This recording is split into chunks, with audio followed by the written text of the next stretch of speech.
vocab here in this lesson, but not a lot. So first, I just want you guys to look at these words. And relative max and relative minimum mean maximum and minimum. They just might mean it might not be the absolute maximum or minimum of the function. So I'm going to draw two pictures here to give you an idea of what I'm talking about, and then I'll talk more about it.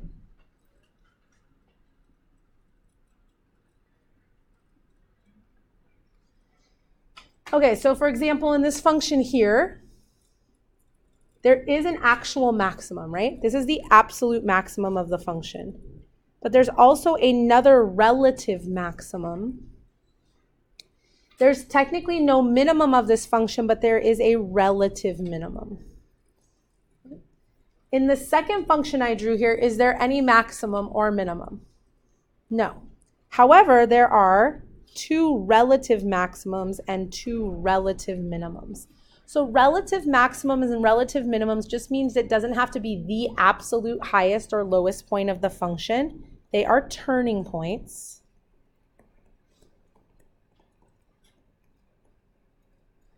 Where the graph is like a max or min in that area. So it doesn't have to be like the absolute highest or lowest. It's just like, yeah, there's a turning point. If you just cut out that little piece of the graph, it would look like the maximum of the graph. That's why they get the word relative in it, okay? They're like a maximum, but they're not the absolute maximum or minimum of the function. Okay. Then when we're talking about zeros here, it says multiple zero or multiplicity. Multiple zero is a zero that would show up multiple times. So what I mean by that, I'm actually going to go to Factor Theorem to describe that. The Factor Theorem tells you when you have zeros, so let's say someone gave you that you had a zero of 1 and 2. That's supposed to tell you what some of your factors must have been in the equation. If you had a zero of 1, what must one of the factors have been in your equation to get that zero of 1? Yeah. Okay, and then for 2, I would have had x minus 2. So the Factor Theorem is just saying, and we already know this from quadratics, if you got a 0, it must have shown up a certain way in a factor. And so it's just building that relationship between them. A multiple zero means that when it showed up in the factoring, it technically showed up multiple times. Like if I had x minus 1 squared, technically that still only makes 1 0. But that 0, x equals 1, would be a multiple 0. Okay, and specifically in this case, we would say it has multiplicity of 2.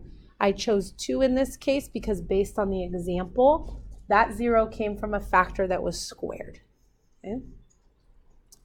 And why you care about that is because zeros behave differently than if they're to the first power than if they're to the second power. And you can think about this with quadratics, okay? If you had a quadratic and you came up with 2 zeros, just like 2 regular zeros, you would expect that that quadratic would hit here and it would hit here and be some sort of parabola between them, okay? However, if I came up with the 0, it had just 1 0 for a quadratic, what did that mean about the quadratic?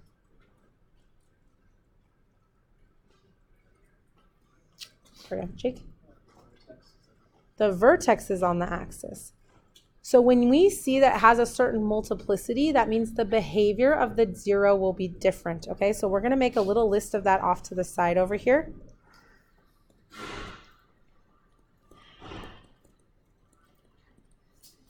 So we're just going to look at if it's 1, 2, or 3. Okay, if it has a multiplicity of 1, that's very ordinary. That just means it showed up one time. And that means that if this is your 0, the graph just crosses through like normal at that place. Whether it's like a line or like a curve, it just goes through. It doesn't do anything fancy there. Okay. If it's a multiplicity of 2, it's just like a quadratic. Not only does it hit the axis at that point, but it's also a turning point. And then finally, if it's a multiplicity of 3, meaning that factor showed up 3 times, it behaves like a cubic, and we're going to see more of this later. What a cubic does is it looks like it's going to change direction and turn around, and then it doesn't. So like it starts to turn around and then it doesn't. So here it doesn't just go through, it specifically hits it and then decides to go back upward. Okay, almost like a pause there for a minute. So when you see these different zeros, they'll help you sketch them different ways based on how they show up on our graph. Okay? So is everybody okay with what multiplicity means? It means when you factored, that factor showed up more than once, which means that 0 would technically show up more than once. We don't have a way to cross it more than once on the axis. It just means it will behave a little differently at that place. Okay?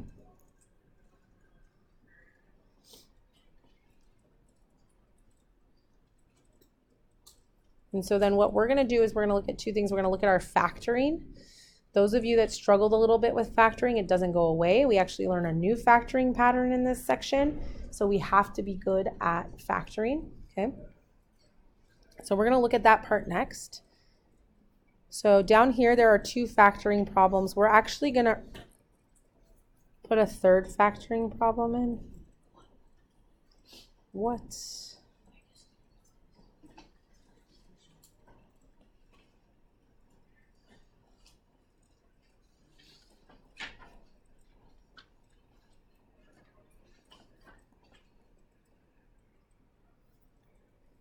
Actually, I'm going to change it. Sorry.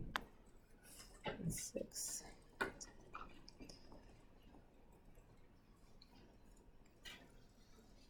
All right. So, little review of factoring. What's the first thing that you should do when you're factoring? Barry? Good. Look for the greatest common factor. So that's going to be a big deal here because specifically here, the reason we're readdressing factoring is you guys really only factored things up to where they say like x squared in them. And our goal is to go beyond that, meaning we're going to be factoring things of higher power. One of the first ways to deal with that higher power is like part A as well as part B, that one of those powers just comes out. So in both of these problems, x is the greatest common factor. If you didn't know to take that out, you probably would be stuck. But in both these cases, if you do take that out, then what you're left with to continue factoring is something that is just like a quadratic. Okay? And so in this case here in part B, we expect you to know the special pattern for x squared minus 144, that's a x minus 12 times an x plus 12. And that plus 12 and minus 12 being exactly the same are how we're getting those middle terms to cancel out. And don't forget that that still has an x, and that would be the most factored form of that one. And then for the other, you would have to factor this however you do factor. So the methods I've seen is that you guys either guess and check, or a lot of you use like the x and then like grouping. Okay. So I guess and check. So we should get it factored like this, and then it would be done. The way you know that you're done factoring is you can't factor anymore. If you've taken the GCF out at the beginning, that shouldn't be an issue. In each of these cases, x only has a power of 1, so there's nothing more for me to factor. If it still has a higher power, I would have to continue to check and just see if there's any way for me to keep factoring it. Okay? All right. So I put part C up here because it doesn't have a greatest common factor, but it follows a really specific pattern. See how it still has a constant and it still has this and this? This actually can be factored just like you factor your quadratics. Like let's pretend for a minute that it wasn't a power of 4, but it followed the normal thing that we're used to, okay? So if I was factoring this quadratic, I would get this. See that that's the x to the first power times the x to the first power. The 1 plus 1 is making the x squared, right? And then the constant times the constant is making the constant at the end. And that I have this term in the middle because it came from this multiplication and this multiplication. Okay. Now, when I look at this new problem, it has x to the 4th power as its highest power. And technically that fourth power could be made by like x to the third times x to the first, or it could be made by x to the second times x to the second. How can I know in this problem that x to the second times x to the second is what's going to work for this polynomial? Okay. Good. The middle term is just x to the second. There's no x cubes or x to the first. So this actually tells me that this problem is technically no different than this problem. It's just that they used higher powers, right? So it's x squared, but I'm still thinking about things that multiply to make 24 and add to make -10, which still end up being these two values that I got from before. Is that okay with everyone? Now the only issue is you might be able to keep going, okay? X squared minus 6 doesn't keep going unless you start including irrational numbers like radicals and stuff like that. But x squared minus 4 does keep factoring to x minus 2 and x plus 2. So this would be the most complete factored form of that. Okay. So what if I wanted to factor something? Could I give you guys like x to the 10th as the first term? I could if the middle term had x to the 5th. Then that would work out just fine and be factored the same way you've always factored, right? Could I give you x to the 20th here as the first term? Yeah, as long as the middle term was x to the 10th. So anything that follows that pattern can be factored the same way. But you won't see anything that doesn't follow that pattern because we'd either have to start including decimal or fractional exponents or do some really weird things, and we're not going to work on that here. Okay? So a little bit of review of factoring. If you need more factoring review, then come in and get help with that. Okay? All right. So then skills 1 and 2, like I talked about, are from last homework. It was about naming and identifying polynomials, and then being able to understand whether they have even or odd degrees and stuff like that just by how they looked and which way their end behavior would go. Skill 3 is about sketching or writing equations of polynomials based on their things and their information, characteristics. And then skill 4 is about using the calculator, which isn't that different than how we've been doing it before. So our goal right now is going to be to address, can we take a sketch and understand what the equation must have looked like, or can we take information and write an equation, or can we take an equation and can we sketch it? We want to be able to go back and forth in those areas. Okay. These should technically have arrows on the end of them. These two problems are really similar, so we're really going to just pay a lot of attention to part A. Okay. All right, so when you look at the graph in part A, if we want to write an equation for this, we first have to understand what type of polynomial it is. So do you guys expect the degree to be odd or even? Odd. And how are we knowing that? Good. Okay, and the ends are different, right? Okay, so we expect an odd degree. Okay, and then Brody pointed out that it turns twice, which means what is the maximum degree this could be? Or sorry, the minimum degree it could be. It's got to at least have a degree of 3, right? 2 turning points means degree of 3. It could technically be to like the 5th power and just have like something that doesn't turn around as many times. But it's got to at least be of degree 3. Okay? The next thing we want to know is if the lead coefficient would be positive or negative. And I want you guys to think about stuff that you already know. So you guys already know if you're looking at an odd degree, the thing you guys know really well are lines. Okay, lines are of an odd degree. So think about lines. In lines, they have an odd degree, and the line either goes like this or it goes like this. What makes the line switch direction? Ethan? Good. That coefficient in front of the x value, whether it's negative or positive, right? And that's the lead coefficient for a line. So this one is specifically when it's a positive lead coefficient, and this one's when a negative. So actually any odd function follows this same idea.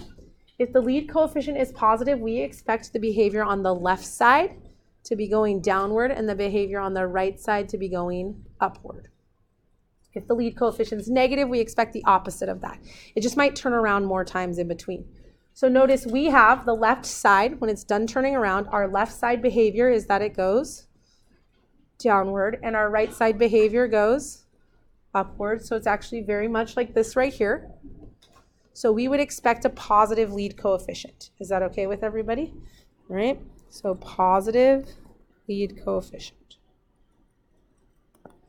Now we want to actually try putting together an equation. And remember that we can get equations in lots of different forms, but what we can see from the graph that we know is related to the equation are the zeros. We can see zeros on the graph. And I said that those are related to the equation. How are zeros related to putting together your equation? Mary?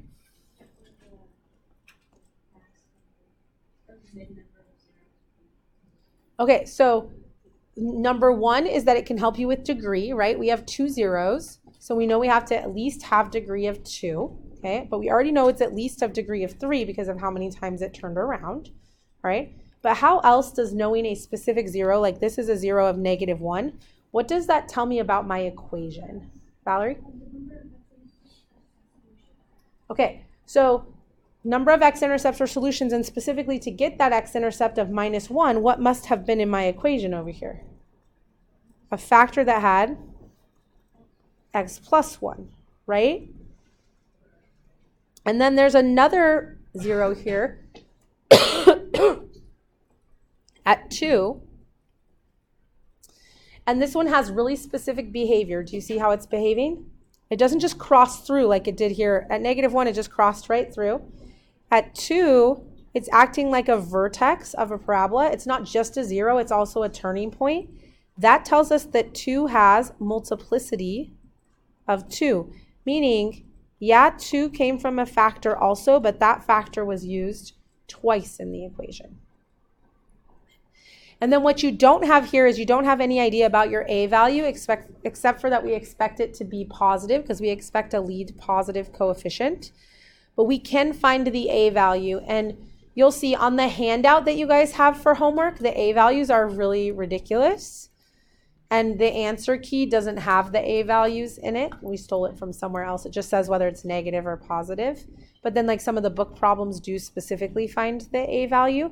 We should know how to do it. How do we find a missing piece of the equation like the a value here? We did it with quadratics. You do it with lines all the time. Plug in values. Yeah, plug in a point. Okay, I'm going to use this point. So 0.04. And I'm just going to plug it into my equation.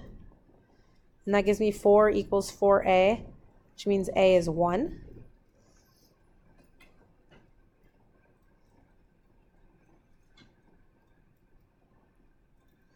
Okay.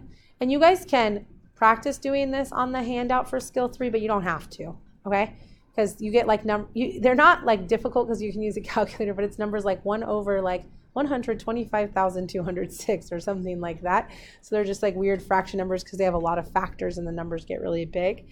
So on skill 3, don't worry about finding the a value, just if it's positive or negative, okay? Is everybody okay with this idea? All right, so the shape of the graph tells us a bunch of our expectations, and then the zeros are what we need to actually build our factors, right?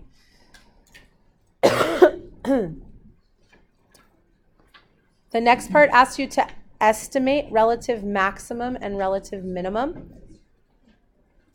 Does this graph have any absolute maximums or minimums? No. So if you were doing the characteristics and it said minimum value, you'd say none. If it said maximum value, you'd say none. But when it says relative minimum or relative maximum, they're looking for turning points that act like minimums or maximums in that area. So for example, this point right here, our y-intercept, is not just a y-intercept in this case. It's actually a turning point, and it's acting like a maximum. So that's a relative maximum. So we have a relative maximum at 0, 4. We also have a relative minimum right here at our turning point. And so we have a relative minimum at 2, 0. Is everybody okay with the definition of relative maximum and relative minimum? All right, so we're going to do a couple more problems where we build equations. And then we're going to look at the graphing calculator and just make sure you guys remember how to find relative maximums and minimums. All right, so we're actually not going to do, if you have the note guide, this part right here, but we'll do the other parts. So right here, it's not a graph, but it's asking you the same question it just asked for the other graph. It says, what's a cubic polynomial function in standard form with zeros 1, -1, and 4? Okay. So they're asking for a cubic, so we're not going to put any extra factors in there because they've already given us 3 zeros, which makes 3 factors. So we would have x minus 1, x plus 1, and x minus 4. Is everybody okay with how I decided that those are the 3 factors based on the 3 zeros? So I have x minus 1, x minus -1 gave me x plus 1, and then x minus 4. Now, they don't say anything about any other points it crosses through or whether they expect a negative or positive lead coefficient. So you don't need to do anything about A. If one of you guys put like -2 or -8, all those answers would be correct. The only issue here is that they say they want it in standard form, which means they want all the terms multiplied out and they want it from highest degree to lowest degree. So I normally would just be like, you guys know how to multiply, so you would just multiply it out and we wouldn't spend time in class doing this, but I'm getting some interesting answers when we're doing this stuff on paper, so we're going to spend some time doing this. First of all, right here, the x minus 1 times the x plus 1 is actually a special pattern. The middle terms do cancel out, and you end up getting x squared minus 1. Then to finish multiplying this, you're still foiling it, or distributive property. So the x squared needs to multiply each of the terms in the other binomial. So it would give us x cubed minus 4x squared. And then the 1 needs to do the same, so it would give us minus x and plus 4. There's no like terms to combine there. And so that's the way that this one would look in standard form. Okay. The next one's going to be a bigger pain in the butt. And like I said, I normally wouldn't spend some of our class time multiplying it out, but a lot of people are missing these, and these are easy fixes that if we just fix some of this foundational skill, you guys can do. So notice the next problem. What's the differences between part A and part B? Okay, so B has another 0, and they tell you it's a quartic. Okay. The other 0 is the same as one of the other ones. So remember, this just means when I go to write it, that x minus 1 factor is going to be to the power of 2 because 1 has a multiplicity of 2. So they either tell you it has a multiplicity of 2 or they list it multiple times, okay? I don't expect you to list answers multiple times if you're solving, just so you know. It seems kind of silly. They're doing it here to make a point that it has a multiplicity of 2. The other factors would be the same. All right, here's where I'm seeing the biggest errors that you guys are making. X minus 1 squared. People are saying it's like x squared plus 1 or something like this, or x squared minus 1. X minus 1 squared is x minus 1 times another x minus 1. That is x squared minus x plus 1, which is x squared minus 2x plus 1. Okay? So this first part squared is x squared minus 2x plus 1. Now I would still have to take that and multiply it times x plus 1, get an answer, and take that and multiply it times x minus 4. Okay, I'm not disagreeing with you guys that this is a pain in the butt. Sorry, I need to make this back bigger. But we're doing it because you guys are struggling with your multiplication, and that's kind of a more basic skill that we need to make sure we have down. So when you guys are multiplying things out like this, even if it's a big pain in the butt, you're just multiplying 2 things together at a time. And remember, when you're doing polynomial multiplication, every piece of one needs to multiply every piece of another, meaning that right now I'm going to take the x squared and I'm going to multiply it by both the x and then the plus 1. So that's going to give me x to the third plus x squared. Then I'm going to take the negative 2x and I'm going to multiply it by the x and the plus 1. And that's going to give me negative 2x squared minus 2x. Then I'm going to take the plus 1 and I'm going to multiply it by the x and the plus 1. That's going to give me plus x plus 1. And I'm still going to clean all of that up before I multiply it times x minus 4 because I already realize how much work this is, and I don't want to keep it all expanded out if there's pieces that can combine together. So here I have x to the third. The x squared and the negative 2x squared can combine together. The negative 2x and the positive x can combine together. And now I'd have to repeat that process one more time. Every term in here needs to multiply the next. So I would start with the x cubed times x cubed times negative 4. Then I'd go to the negative x squared times x, negative x squared times negative 4. Then I'd go to the negative x. And then I'd go to the positive 1. Okay. And so again, super annoying. Maybe I won't ask you to multiply all of that out because it's very annoying, right? Let's see here. Let me double check my 4x squared. Did I make an arithmetic error?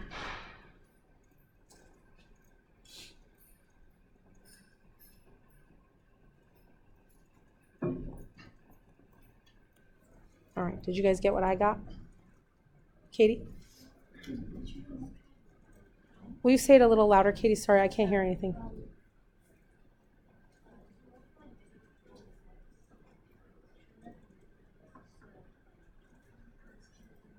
Can you say it louder?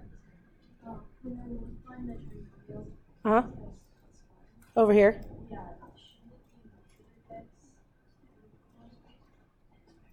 This is a positive one. Yeah.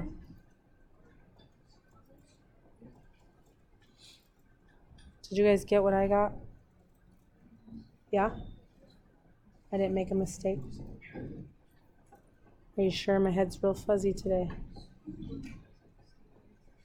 Did you get the same thing? Okay. All right.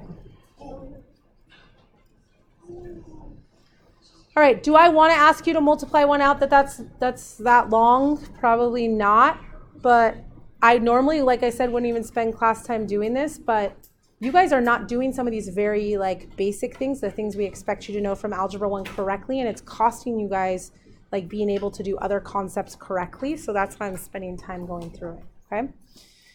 All right, any questions? All right. We're going to sketch, and then we're going to make sure you guys can still use your calculator.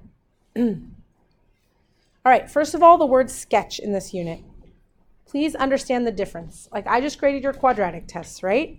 And you graphed quadratic equations. Those equations were expected to be right in shape and direction and in the exact correct locations on the graph with correct points. Really no measure of error. Sketch here means correct shape, correct end behavior, the right zeros, and the behavior at those zeros, like if it has a multiplicity that it's like turning around or whatever the case may be. Other than that, I don't care. So what I mean by that is this says to sketch a quadratic polynomial with zeros at 3 and negative 3. This is a quadratic. It's of degree 2, and they gave me 2 zeros, so it can't have any more. They didn't say what the lead coefficient is, so I'm not sure about direction, so there's multiple answers to this. Here's a sketch. Do I know that this is how far down this goes? No. Do I care? No, because I'm only seeing that you guys have correct shape, end behavior, and zeros and how they behave at that place. Here you might say end behavior might be incorrect, but because they didn't know, I would just be looking that you guys put both ends in the same direction since it was a quadratic, okay?